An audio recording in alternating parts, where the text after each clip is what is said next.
Good morning, students. This is the next topic in continuation of density. We have performed 5-6 numericals based on the topic density as well as the topic. Now I want to continue the topic with the next important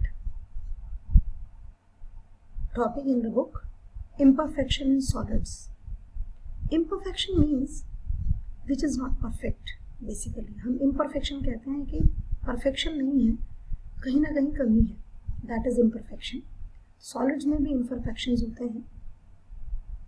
the question is that what kind of imperfections are present in solids. Basically when I taught you the difference between crystalline and amorphous solids, I have mentioned a point कि if the process of crystallization is done with full sincerity, with full patience, then crystalline solid and amorphous solid means nature of the solid depends on that. Here imperfections क्यों आई?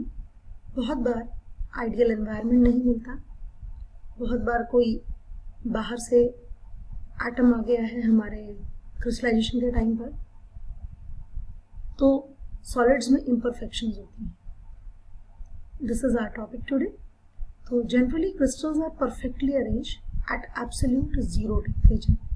Absolute zero temperature means उस moment पर mostly जो particles होते हैं, constituent particles होते हैं, उनका speed almost बहुत कम होता है, एंड दैट इज वाई जो अरेंजमेंट होता है that is very proper and perfect. Because in this condition they have minimum energy. मैंने भी आपको यही बात बोली, and are called ideal crystals. हम उनको आइडियल क्रिस्टल्स बोलते हैं. बट समटाइम्स जब हम प्रोसेस ऑफ क्रिस्टलाइजेशन कर रहे होते हैं तो होता क्या है कि हमारे एनवायरनमेंट अगर हमने नहीं लिया वैक्यूम जैसा तो भी प्रॉब्लम आ जाती है, क्योंकि नेचर में एयर प्रेजेंट है. एयर तो हर जगह प्रेजेंट है, उसी से कुछ इम्प्योरिटी हो सकता है हमारे क्रिस्टल प्रोसेस में आ गई हो, या फिर हमने उसको हीटअप ज़्यादा कर दिया, हमने उसको ठंडा आराम से नहीं किया, उसको जल्दी से ठंडा कर दिया. That is the reason imperfections के. ये सारे रीजंस होते हैं. बहुत बार हमारे जो कंस्टिट्यूएंट पार्टिकल्स होते हैं उनका अरेंजमेंट प्रॉपर नहीं होता, और बहुत बार बाहर से कोई आ जाता है जो आपका कॉन्स्टिट्यूएंट पार्टिकल की जगह कोई भी आइटम, मॉलिक्यूल, ऐसे ही बहुत बार हमारे क्रिस्टल्स में भी से भी छोड़कर कुछ आयंस बाहर चले जाते हैं. तो all such type of problems we deal in imperfection in solids. So with the increase in temperature, the constituent particles do not remain static. बिल्कुल जैसे जैसे आप टेम्परेचर बढ़ाएंगे वैसे वैसे काइनेटिक एनर्जी बेसिकली बढ़ेगी, और हमारी जो स्टेट्स है मैटर की वो इंटरचेंज होती हैं. आप लोगों को पढ़ाया गया है जैसे सब्लिमेशन का प्रोसेस है, क्रिस्टलाइजेशन है, वेपराइजेशन है, सारे प्रोसेसेस हैं.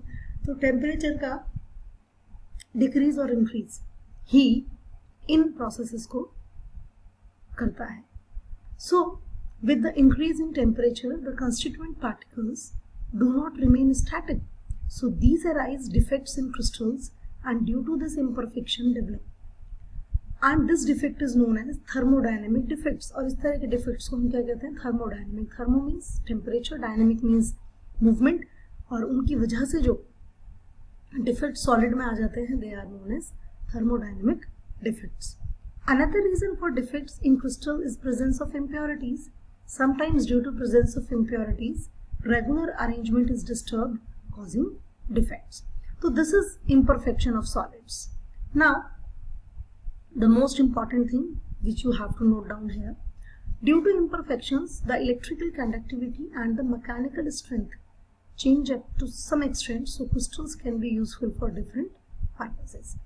This is very important. अभी हम जितना आगे जाएंगे इस टॉपिक को पढ़ेंगे, वी विल सी, हम यही देखेंगे कि हमारे पास जो डिफेक्ट्स आए हैं उनमें बहुत सारे डिफेक्ट्स हमारे लिए यूजफुल भी हैं, जिनको हम इंटेंशनली भी करते हैं अपने किसी प्रोडक्ट की क्वालिटी को बढ़ाने के लिए. We will see it later. Now defects are of 2 types, point defects and line defects. So 2 तरह के डिफेक्ट्स हम पढ़ेंगे. अब पॉइंट डिफेक्ट्स का मतलब क्या है और लाइन डिफेक्ट्स का मतलब क्या है. पॉइंट में एक पर्टिकुलर लोकेशन पे जो डिफेक्ट है that is known as point defect. And line defect means पूरी की पूरे एक रो में, पूरे के पूरे कॉलम में जो डिफेक्ट आएगा that is known as line defect. So again what are imperfection in solids. Imperfection in solids means जहां कुछ परफेक्ट ना हो, something not properly perfect is known as imperfection.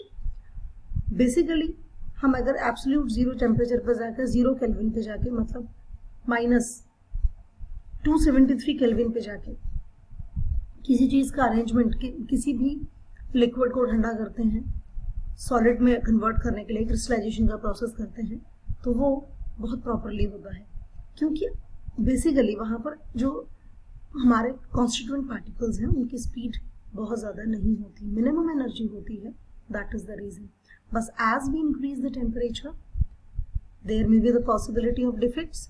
सो आपने पढ़ा यहाँ पर डिफेक्ट्स जो आ जाते हैं वो 2 तरीके से आ जाते हैं. पहला थर्मोडायनेमिक डिफेक्ट आ जाते हैं, दूसरा कई बार हमारा जो क्रिस्टल है उसी में पहले से ही इम्प्योरिटीज हैं तो भी प्रॉब्लम आती है. बेसिकली डिफेक्ट्स लाने से हमारी इलेक्ट्रिकल कंडक्टिविटी और मैकेनिकल स्ट्रेंथ चेंज होती है and that is very useful for different types of problems. बहुत सारी जो प्रॉब्लम्स हम फेस करते हैं उनको सॉल्व करने में हमारी ये जो टेक्निक है काम आती है. And there are 2 types of defects, point defects and line defects. Point defects का मतलब है कि एक पर्टिकुलर लोकेशन पर, एक पर्टिकुलर जगह पर प्रॉब्लम है. लाइन डिफेक्ट का मतलब है पूरी के पूरे उसके रो में या कॉलम में उस पर्टिकुलर पार्ट में प्रॉब्लम है. जैसे हम क्लास में अरेंजमेंट करते हैं तो क्लास में हमारी 3 रोज होती हैं, कई बार 4 रोज होती हैं. अब एक पर्टिकुलर बच्चे को प्रॉब्लम है तो दैट इज पॉइंट डिफेक्ट. और एक साइड की आप पूरी की पूरी रो ले लीजिए या कॉलम ले लीजिए, उसमें अगर प्रॉब्लम है तो that is known as line defect. Thank you.